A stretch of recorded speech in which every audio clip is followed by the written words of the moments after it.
Us now to talk more about this story and the impact of it around the world. Advocate Anat Bernstein-Reich, the chairperson of the Israel-India Chamber of Commerce.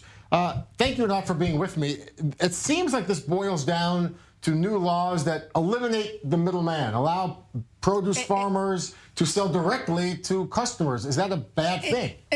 Allegedly, it's an excellent thing because until now and until September, when they enacted those laws, farmers were limited to sell locally in their mandis, they call it, the markets, the local markets, and there were middlemen that sold it to the big retailers. So when I heard about those laws, I was happy for the farmers because it really increases their gain from their produce.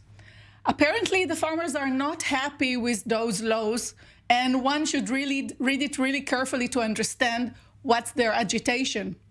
First, they want minimum price. They said, okay, those laws, maybe some of them are good, but we want a minimum price set in the law for our produce. Apparently, and that relates to other important issue, 10,000 farmers are committing suicide every year because they lose money.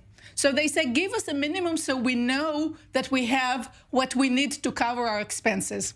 And then they say that those laws are, as you rightly said, are in favor of the big guys that will take a bigger chunk of their produce. But they'll get money, though, right? I mean, they would get money from big corporations who buy their... The question, how much? Look at the onion prices. The onion prices jumped 4 times until recently.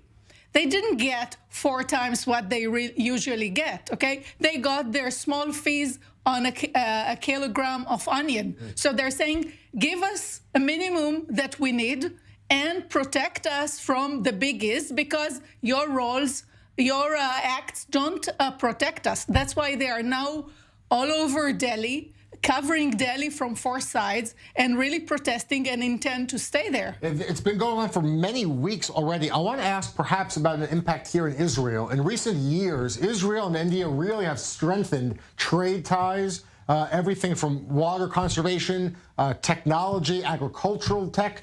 Does this ongoing farmer strike perhaps impact the trade relationship? I would say that all the Agritek companies should use this momentum to promote their technologies. Because what happens in India, in addition to the low prices, 30 to 40% of the produce is lost from, we say, from farm to fork. 30%. It's a lot of money.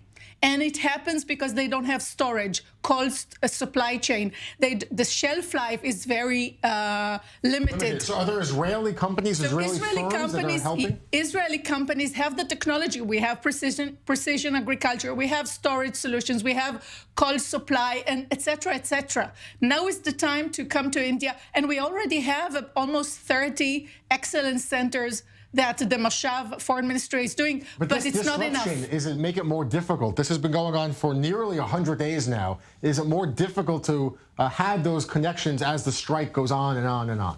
I mean, it should go in parallel. We're not going to solve India politics because it has to do also with politics. Yeah, where the protests are happening. Yeah, but the leaders of this protest is Punjab, the state of Punjab. We have great relations with Punjab. We just hosted the chief minister here a while back. We can bring them technologies to improve their situation. We're doing it. Not enough at all, and we can make a change. The protesters went this morning to the Supreme Court of India. Yeah. They sent them for an expert committee to discuss. They're saying that they will stay there until Republic Day in 26 January and continue the agitation. I believe that Modi will not want it to go longer because then governments collapsed in India because of farmers and agriculture. So Modi understands that. And this is a crisis that is intensifying, but perhaps a resolution in sight in the days ahead. Anat Bernstein-Reich, thank you so much for being with us and talking about the impact of this. Great to have your perspective. Thank you.